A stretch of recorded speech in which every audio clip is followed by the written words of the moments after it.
पहरा हो जाता है और सब अपने दूतों को इंद्र इत्यादि आसन पर बैठा करके जलंधर नारी करने, लेकिन जलंधर अभी भी पीछा देवताओं का नहीं छोड़ रहा है। देवताओं का पीछा जलंधर नहीं छोड़ रहा है, आगे बढ़ गया। देवता सोचने लगे कहां जाएं, सब कुछ तो अपना दे दिए। अब देवता ने फिर क्या काम किया, श्री हरि नारायण के शरण में चले गए, भगवान विष्णु के शरण में चले गए। बोल गोविंद भगवान की। जाकर के भगवान से प्रार्थना करते हैं कि शांताकारं भुजगशयनं पद्मनाभं सुरेशं विश्वाधारं गगनसदृशं मेघवर्ण शुभांगम्यं लक्ष्मीकान्तं कमलनयनं योगविद्यानिगम्यं वन्दे विष्णु भवभयहरं सर्वलोकैकनाथं। विष्णु भगवान की अनेक अनेक तरह से विष्णु भगवान की स्तुति देवता करने लगे।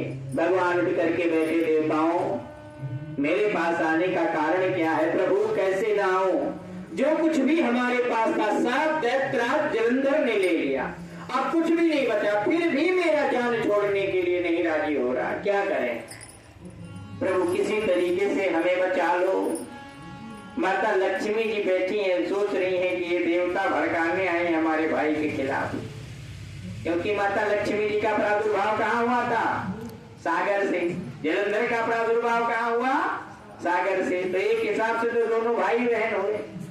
माता लक्ष्मी जी कह भी नहीं पा रही, क्योंकि पति देवता देवताओं की रक्षा करना चाहते हैं, लेकिन एक तरफ भाई है। भगवान ने जैसे देवताओं की स्तुति को सुन करके और हाथ में शंख चक्र गदा लेकर के और अपने गरुड़ वाहन पर सवार हुए देवताओं की रक्षा करने के लिए माता लक्ष्मी जी हाथ जोड़ करके खड़ी हो गई। प्रभु आप जिससे युद्ध करने जा रहे हैं वो भूल जाओ, क्योंकि वो मेरा भाई है, आपका साला है।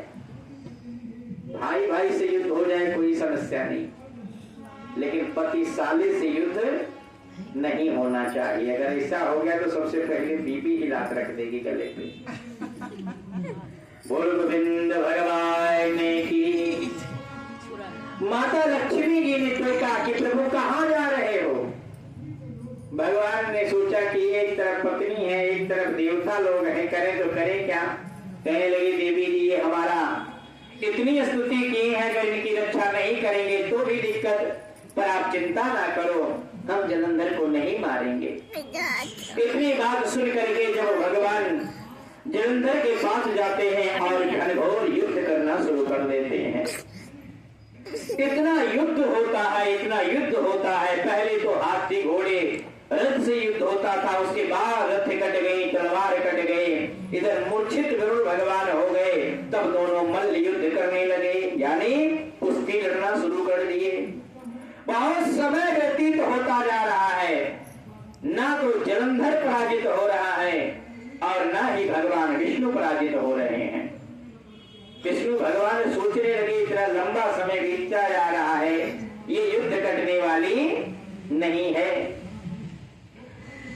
भगवान सोचने लगे कि वैसे भी मैं इसे मारूंगा है नहीं, क्योंकि पत्नी को जुबान दिया हूं और ये मेरे हाथ से मरने वाला भी नहीं है, क्योंकि भगवान शिव का अंश है। ब्रह्मा जी ने वरदान दिया है कि भगवान शिव के सिवाय कोई मार नहीं सकता। भगवान बड़े होशियार हैं, दूसरा रास्ता निकाल लिए। जलंधर हमारे तुम्हारे बीच का युद्ध कभी समाप्त होने वाला नहीं है, इसलिए मैं तुम पे बड़ा प्रसन्न हूं, तुम्हारे बल को देख के बड़ा प्रसन्न हूं, मैं तुम पे खुश हूं, तुम हमसे वरदान मांग लो, युद्ध खत्म। जलंधर ने कहा प्रभु यदि हम पे प्रसन्न हो तो मैं चाहता हूं कि मेरी बहन के साथ में परमानेंट हमारे यहाँ आकर के निवास करो। भगवान ने वरदान दे दिया कि जाओ, मैं तुम्हें वरदान देता हूं कि माता लक्ष्मी के साथ में सदैव तुम्हारा भंडार भरा रहेगा, कभी जीवन पर्यंत कोई कमी नहीं होगी। जलंधर पुनः आकर के अपने राजपाट को संभाल लेते हैं, लेकिन ये बात नारद जी को नहीं पचती। किसको नहीं पचती? नारद जी को। कुछ नारद होते हैं उनको अच्छाई भी नहीं अच्छा लगता। अगर पड़ोस में शांति है, घर में शांति है, तो जो नारद नाम के होंगे, नारद नेचर के होंगे, वो सोचेंगे कि भैया ये कैसे, मतलब पड़ोस में कैसे सब कुछ अच्छा चल रहा है, कुछ न कुछ करके और अपना कहानी खराब कर देंगे। नारद जी को ये बात नहीं पची। अच्छा, नारद जी दो चाहते हैं। नारद जी चाहते हैं कि भगवान विष्णु जी ने यदि सरेंडर कर दिया तो जलंधर को मारेगा कौन?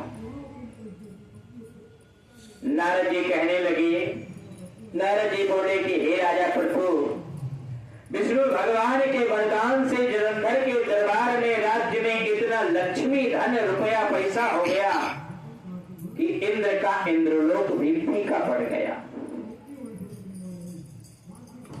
इंद्रलोक फीका पड़ गया। एक बार तो मैं भी गया था। अब ये कल की कथा में बताया जाएगा कि जब नारद जी जाते हैं तो क्या डुबकी लगा के आते हैं। और यहां बड़ी सुंदर कथा कल आएगी, मैं आपको बताता चलूं।